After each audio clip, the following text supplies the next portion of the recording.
What's poppin' T Squad? It's your bitch Keisha, and I'm here with my auntie All Shade Love and Hip Hop Atlanta Season 8 Episode 2 review. So, in this part of the episode, Shakana is introduced. You know, she's a part of the cast. I think this is going to be a good look for Shakana. She makes for great reality show television. She says what's on her mind. She has funny one-liners. So, I think that she's going to be a really good cast member with the show.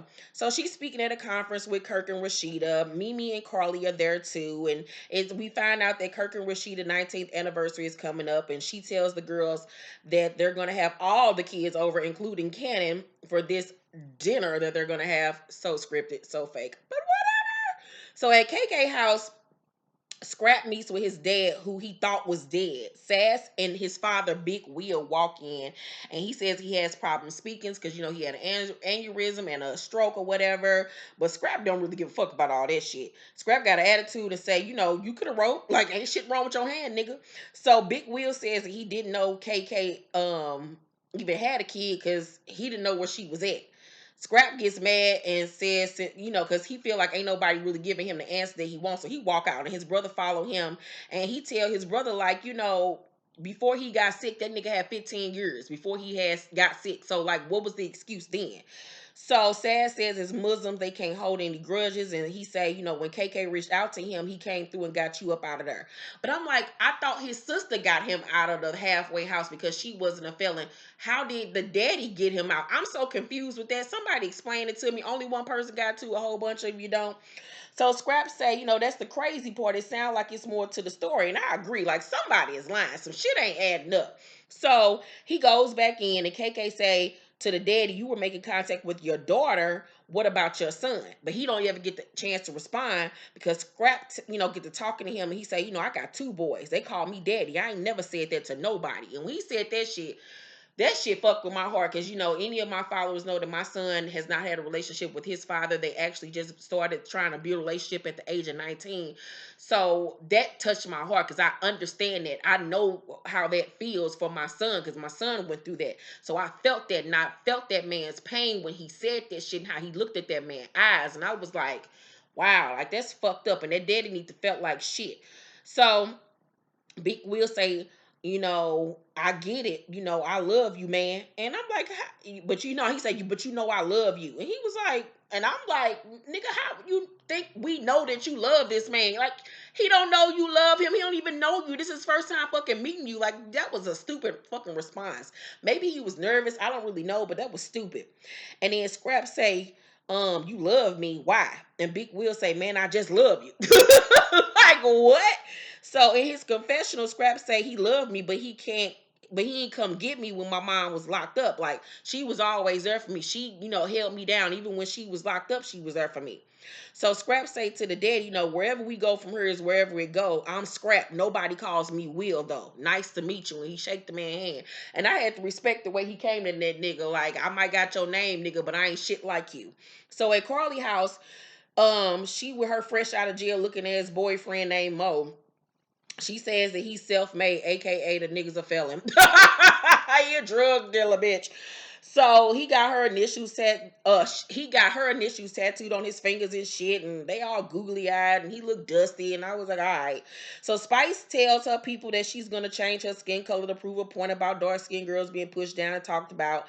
At Mimi's house, Stevie comes by to talk, and he confronts her about not telling him about the robbery. And Mimi say, what were you gonna do in LA? Stevie, what the fuck were you gonna do in LA? And I was like, well, regardless of the fact that he was millions miles away, as a parent, you still owed him the responsibility of telling him what happened because what happened to you affected your daughter. That's not something that you leave that man out of. Like, that's just fucked up, regardless of how you spend that shit, Mimi. It was wrong. So, Stevie say, where was your girlfriend when all this was happening? And Mimi say, she's in wait, I can't even do it. She's in Israel working. You got nerve. You just gonna take Eva to meet your motherfucking wife before I do? I don't give a fuck who you marry. And Stevie say, when you want to meet her? And Mimi say, am I supposed to am I supposed to send a fucking bat signal? Stevie say you can scream and do all that with your finger waves. And I died because little baby hairs. I was like, what is this hairstyle? She had baby hairs, some braids, comb over, the weave. It was like 50 million hairstyles in one. And so then we Mimi get mad and put that nigga out. Mimi, Sierra, and Erica at this chick named Pooh house that looked like a whole motherfucking nigga bitch. They having this pajama jam. Her nigga some old music industry exec, somebody. So this bitch had so much motherfucking work done on her face. Her foundation don't match her neck. I'm like, where in the fuck did they get this big bodybuilder from? So she tells them that since her man be gone all the time, that she gets with other women, but that they don't have an open relationship, although he's allowed to get with other women too. Well, bitch, what the fuck you call that? Like, what? You make absolutely no sense, ma'am, sir. So Sierra tells them that she's still with BK, but if he does something else, she gonna be gone. And um she say, I deserve the fucking best. And Erica said, you do, and you wouldn't be saying that if he was the best. And I was like, you better come back on this motherfucking screen, Erica, and speak a motherfucking word to this dumb bitch. We told her last season to leave that nigga alone. The nigga, motherfucking Jerry curl wasn't even right in the top of his head. Nigga had one part of the tendril was curled, the other part was sticking up. Like his hair didn't even know what the fuck it wanted to do. His hair was confused.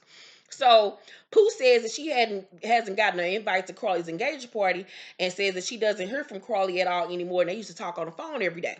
So Stevie tells Faith that Mimi wants to talk to her and that, she like, why? And he tells her that she didn't know that she was going to be at dinner. No, she asked, did she know that she was going to be at that dinner? He tells her, nah. She was like, well, I can understand why she's upset. And, I want to sit down and talk with her, too, to clear things up. And I like the way that, Faith was handling the situation like a grown-ass woman. So Carly goes to Sierra's shop to get her wig fixed. Sierra tells her that Pooh asks about her, and Carly say, I saw that she was a married woman that acted single, and I ain't really want to hang around there because I'm trying to get married. I'm trying to hang around married people that I want to align myself with. And I saw that she was an opportunist and this and that. Sierra says while they were on vacation, Pooh was talking to other men and leaving with them. So now she's starting to look at her sideways. Carly say, then she put in the blogs that I slept with her and her husband, which I never did. A part of me feel like that's a lie. A part of me feels like, yes, you did. I can see Carly doing it. We gonna get. I feel like she did it. I really honestly do, and I really feel like she's embarrassed by the shit. Cause look at this bitch and look at her husband. But I really kind of feel like she did it. So Sierra say that's some weak ass shit, and I personally just never want to see that wig on Carly again. I don't like that hair color. It wasn't laid down right. It just did not look right. Just throw that motherfucking wig away, Carly. Go back to wearing your regular weave. Don't get on this fucking wig train like the rest of these hoes. Your hair used to look really cute, Carly. So Scrap is at KK house and asks her, has she spoke to Will? She says yes, and he feels bad. She says that his daddy feel bad that he can't really relay his emotions to him because he can't really talk that good. Scrap say, so when you went away, he didn't try to reach out to you. Meaning when you got locked up, he didn't try to reach out to get to know me or anything. And she say, when you were 10, I heard he was dead. I went to prison, got out. I didn't see him no more. 6-7 years later, somebody told me he was dead. But you just said 5 minutes ago, sis, that he was 10 when you found out he was dead. But then you say it was 6-7 years later. And you said you served an 18-month bid. That still don't add up to 10 years, sis. It doesn't. So you're lying. KK is lying her ass off. She says that she found out 3 years ago that he was alive, but didn't say anything because it didn't serve no purpose. So you're a fucking opportunist ass bitch that only use people for your motherfucking convenience.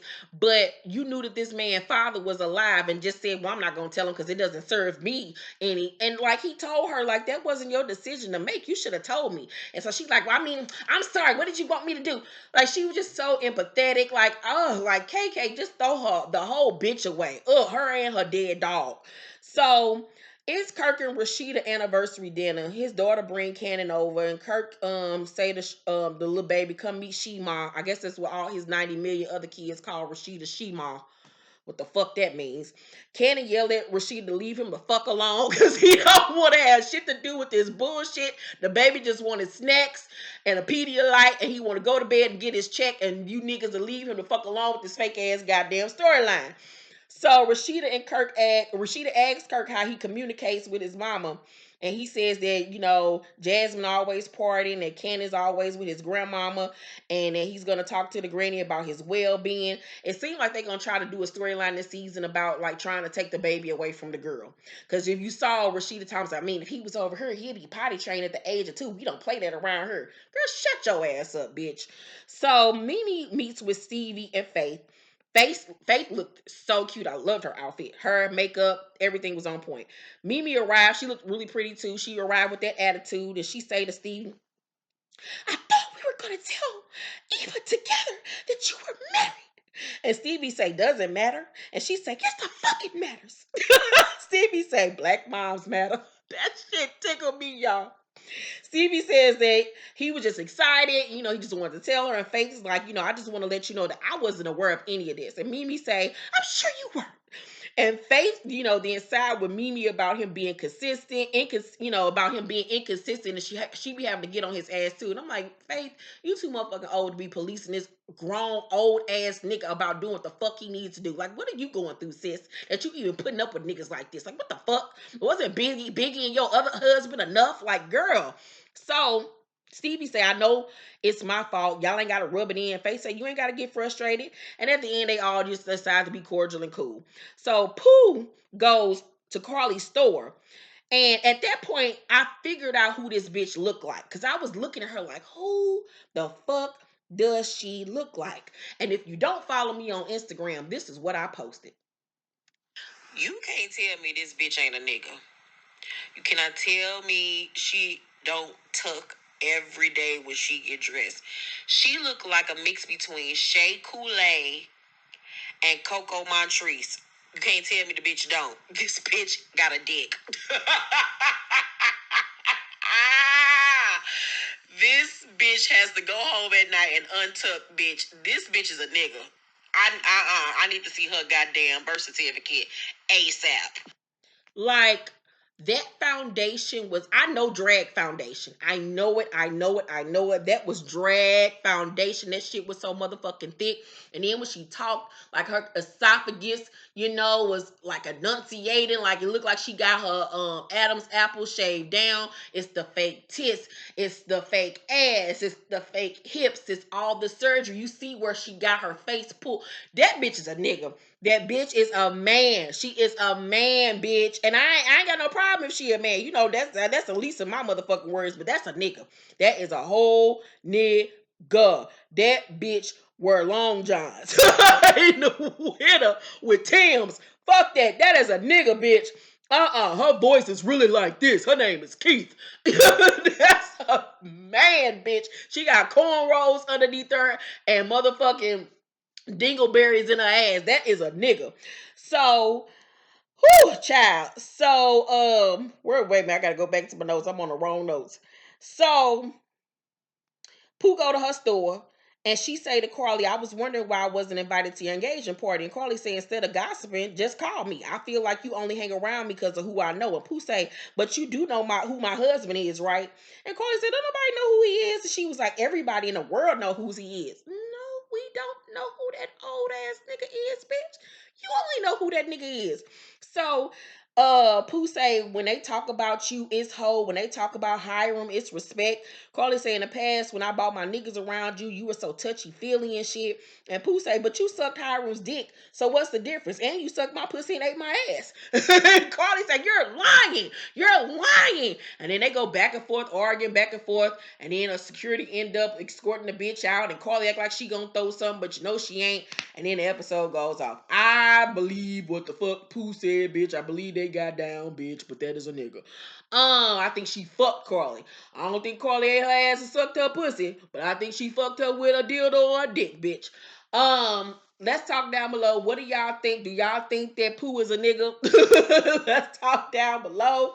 Make sure to thumbs up this video, like and subscribe, and hit that notification bell button. Make sure to check out my Real Housewives of Atlanta review, my Good Girls NBC review. If you are not watching Good Girls on NBC on Sunday nights, watch it. Get caught up.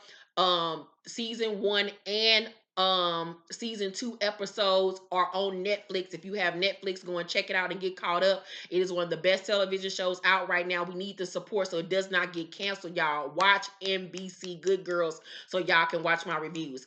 Also watch my Married to Medicine LA review as well. Married to Medicine LA is really getting good, y'all. If y'all not watching it, watch it. Thank y'all for watching this video. Thumbs up this video, like and subscribe, and hit that notification bell button. Bye, guys.